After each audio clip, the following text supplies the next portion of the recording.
서로 사랑하라 가장 어렵지만 가장 필요한 말씀. 여러분, 안녕하세요. 오늘은 솔직한 이야기로 시작하려 합니다. 미워하는 것 참 쉽지 않습니까? 누군가 나를 무시하면 화가 납니다. 무례하게 대하면 분노가 치밀어 오릅니다. 배신당하면 용서가 안 됩니다. 현대 사회는 미움이 너무 쉬운 세상입니다. 뉴스를 켜면 증오의 댓글들이 넘쳐나고 SNS에는 비난과 조롱이 일상이 되었습니다. 가족끼리도 말 한마디에 상처받고 이웃과도 작은 일로 원수가 됩니다. 왜 이렇게 된 걸까요? 사실 미움은 인간의 본능에 가깝습니다. 나를 지키려는 방어기제이고 상처받은 마음의 자연스러운 반응입니다. 미워하는 것은 쉽습니다. 그냥 내 감정을 따르기만 하면 되니까요. 하지만 사랑하는 것은 다릅니다. 사랑하는 것은 정말 어렵습니다. 성경 요한일서 4장 11절은 이렇게 말합니다. 사랑하는 자들아, 하나님이 이같이 우리를 사랑하셨은즉 우리도 서로 사랑하는 것이 마땅하도다. 짧은 말씀입니다. 하지만 이 말씀 안에 성경 전체의 핵심이 담겨 있습니다. 하나님이 이같이 우리를 사랑하셨다. 먼저 생각해 봅시다. 하나님께서 우리를 어떻게 사랑하셨습니까? 우리가 착해서? 우리가 잘나서? 우리가 자격이 있어서? 아닙니다. 우리가 죄인일 때, 우리가 하나님을 멀리했을 때, 우리가 전혀 사랑받을 만하지 않았을 때 하나님은 독생자 예수 그리스도를 보내셨습니다. 이것이 사랑입니다. 조건 없는 사랑, 먼저 주신 사랑, 희생의 사랑입니다. 그래서 요한은 말합니다. 우리도 서로 사랑하는 것이 마땅하도다.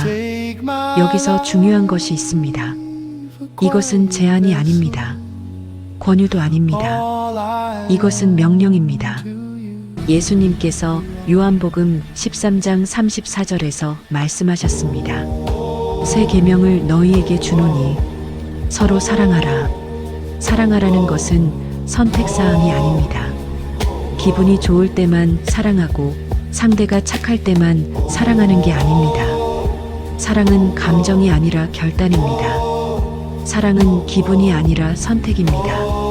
내가 사랑받았기에 나도 사랑하기로 결단하는 것입니다.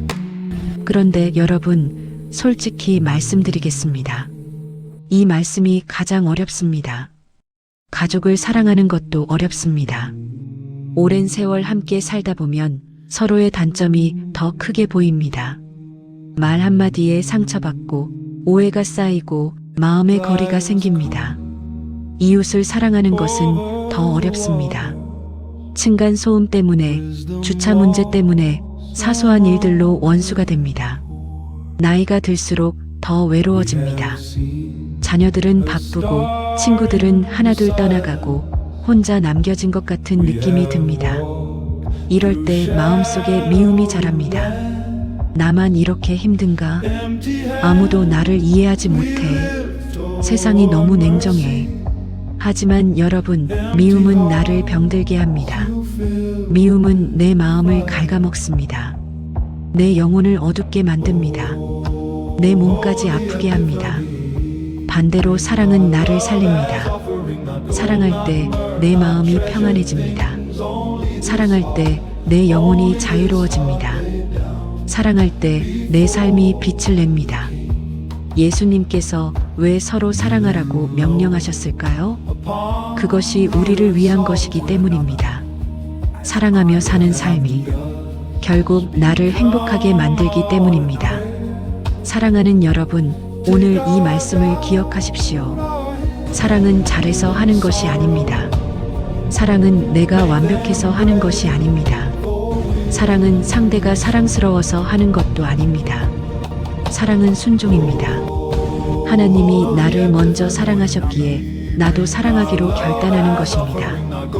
예수님의 말씀에 순종하며 오늘 한 걸음씩 시작하는 것입니다. 그런데 여러분, 가장 어려운 질문이 있습니다. 미워하는 사람을 어떻게 사랑합니까? 지금 여러분의 마음속에 미워하는 사람이 있을 것입니다. 나를 배신한 사람, 나를 상처 입힌 사람, 용서할 수 없는 사람. 그 사람을 어떻게 사랑합니까? 먼저 솔직하게 인정하십시오. 나는 지금 이 사람을 미워하고 있습니다. 하나님 앞에 솔직해지십시오. 감정을 숨기지 마십시오. 하나님은 이미 다 아십니다.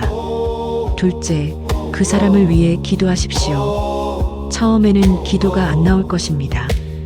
말이 막힐 것입니다. 그래도 괜찮습니다. 하나님, 저 사람을 축복해 주세요. 이 한 문장만이라도 시작하십시오. 예수님께서 마태복음 5장 44절에 말씀하셨습니다. 너희 원수를 사랑하며 너희를 박해하는 자를 위하여 기도하라. 기도는 기적을 만듭니다. 기도하면 미움이 사라집니다. 기도는 내 마음을 먼저 변화시킵니다. 셋째, 작은 행동으로 시작하십시오. 사랑의 감정이 생길 때까지 기다리지 마십시오. 감정은 행동을 따라옵니다. 그 사람을 만나면 먼저 인사하십시오. 그 사람이 어려울 때 모른 척하지 마십시오. 그 사람을 비난하려던 입을 다무십시오. 작은 행동 하나하나가 여러분의 마음을 바꿀 것입니다. 넷째, 하나님의 사랑을 기억하십시오. 내가 죄인이었을 때 하나님께서 나를 사랑하셨습니다. 나도 누군가에게는 미워할 만한 사람이었을 것입니다. 그런데 하나님은 나를 용서하셨습니다. 내가 용서받은 사람이라면 나도 용서해야 합니다. 완벽하지 않아도 괜찮습니다. 서툴러도 괜찮습니다. 오늘, 지금 이 순간 그저 시작하면 됩니다. 미워하는 그 한 사람을 떠올리십시오. 그리고 결단하십시오. 나는 오늘부터 이 사람을 위해 기도하겠습니다. 그 작은 선택이, 그 작은 결단이 여러분의 삶을 변화시킬 것입니다. 요한일서 4장 11절, 사랑하는 자들아, 하나님이 이같이 우리를 사랑하셨은즉 우리도 서로 사랑하는 것이 마땅하도다. 서로 사랑하기로 선택하십시오. 사랑하기로 결단하십시오. 그것이 성경의 핵심이고 그것이 우리가 사는 이유입니다. 오늘도 여러분과 함께 사랑의 길을 걷겠습니다. 구독과 좋아요도 분명 사랑입니다.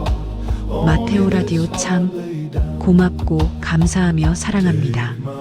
아멘.